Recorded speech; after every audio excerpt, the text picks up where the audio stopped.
Hey you guys, it's Courtney, and I'm just now looking at the mess behind me. There's toilet paper behind me. You know that that's great things happening in here when there's a toilet paper roll. Just wanted to make, there's Asher. Just wanted to make a video. I have no makeup on. My hair's not done. It's Friday, and normally I work Friday, my secretary job, but I managed to get all my work done yesterday so that I could have a long weekend to recover.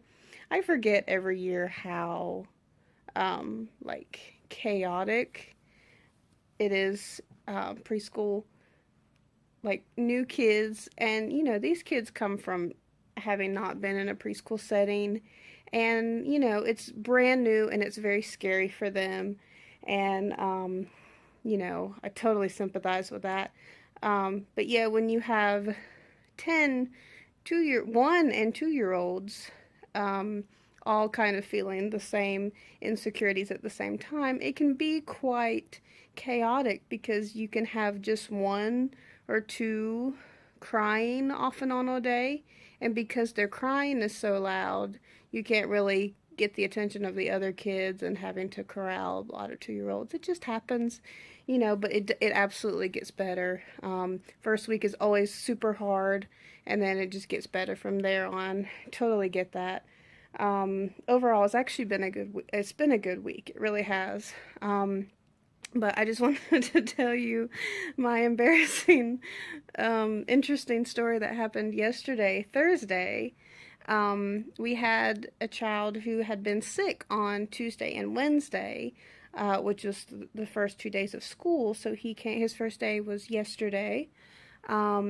And it was also the first day that we started car line, which is where parents don't bring their kids in. They pull, through the cars, and the teachers get them out of the car.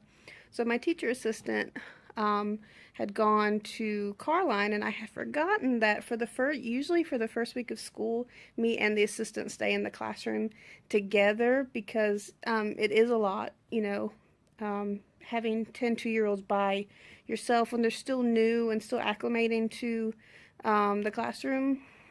And so I'd forgotten that. But she went, and because it was this child's first day of school, his mom did walk him in perfectly fine, very happy with that. He did well. He came in just fine, but his thing was he didn't want to take his backpack off. I said, that's okay, we'll get it from him in a little while. She gave him his kisses, and then she left the room, and he was doing well. He was playing. He was the first child to arrive, so he was just playing in the corner. And right when his mom left and I was going over to see him, we had another child came in from Carline, and she was crying. She needed some comfort, so I went back over and I took the child from the assistant so she could go back to Carline, was holding her. Well, unfortunately, her crying set off the boy crying, and not only did he decide to cry, he decided to bolt out the classroom, and my instincts were on high alert because, one, obviously, dangerous and a no-no for the children at the classroom. And in the back of my mind, I knew that there were teachers stationed all over there. If he had run out of the classroom, there was a teacher literally right outside the room who would have gotten him for me and, pulled him back in. But my other thought was, his mom is probably still out there, and if she sees that I let him get out of the classroom, that's just going to play on her. Oh, these teachers don't know what they're doing. They can't handle my child. And that's not the case. It was just one of those quick freak moments that, because I had a crying child in my arms, I couldn't run as fast. So basically what happened was I full on took off with a child in my arms, went and managed to get hold of his hand right at the edge of the door, and I took for granted the strength that this little 2-year-old had, and he yanked my arm, I guess, out of his reflex right at the end, and I completely fell. Like, I bottomed out. I had this child in my arm, and of course my instinct was to protect her. So I like and I was holding this kid's hand too. So I was like, my arms were up. I couldn't stop myself from falling.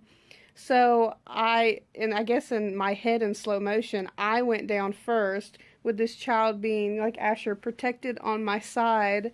And then the boy did wind up like, because I was holding his hand, he kind of like fell to the side with me, and they weren't hurt at all. They were totally shocked.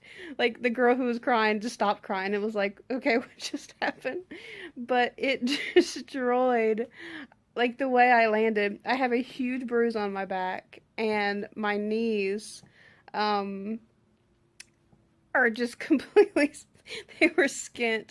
They immediately turned this like ugly red burned thing. But the teacher who was right outside the door, she was like, "Oh my gosh!" She like, took the children, or at least took the boy who ran. She got him and pulled him back in the room, and he was good. Like he came back in the room, he was like, "Oh, okay, I guess I'm supposed to stay in here."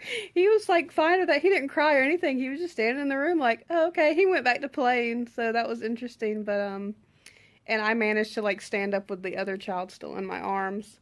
But then I put her down right after that to investigate myself. And I see if I can show you guys.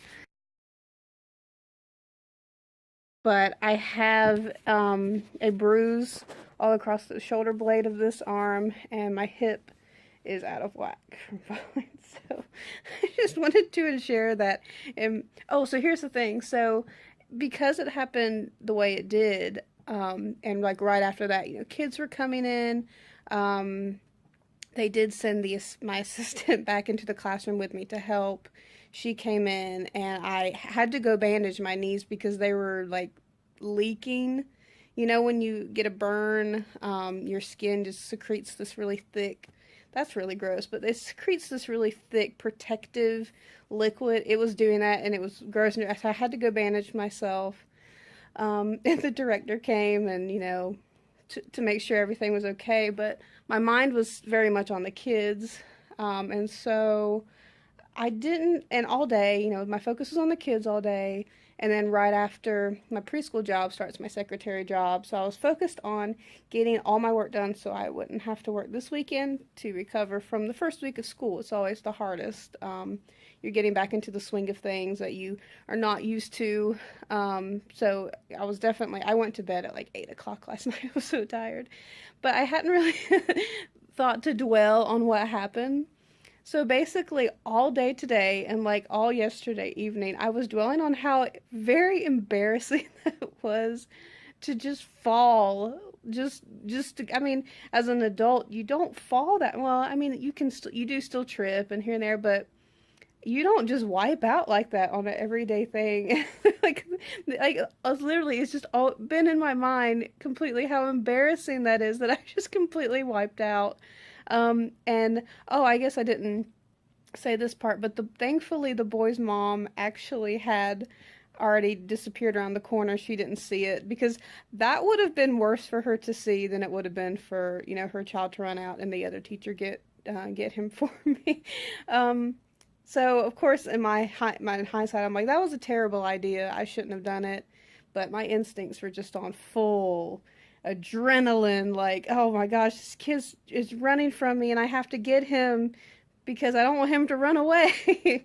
And so yeah, that's just my embarrassing story that I decided to tell you guys. And I just got out of the shower, and I was getting ready to bandage my knees, and I decided that I was going to show you guys the result of what happened. But anyway, I hope you guys maybe got a laugh out of this video. I hope you enjoyed it. Sorry for that it was so long.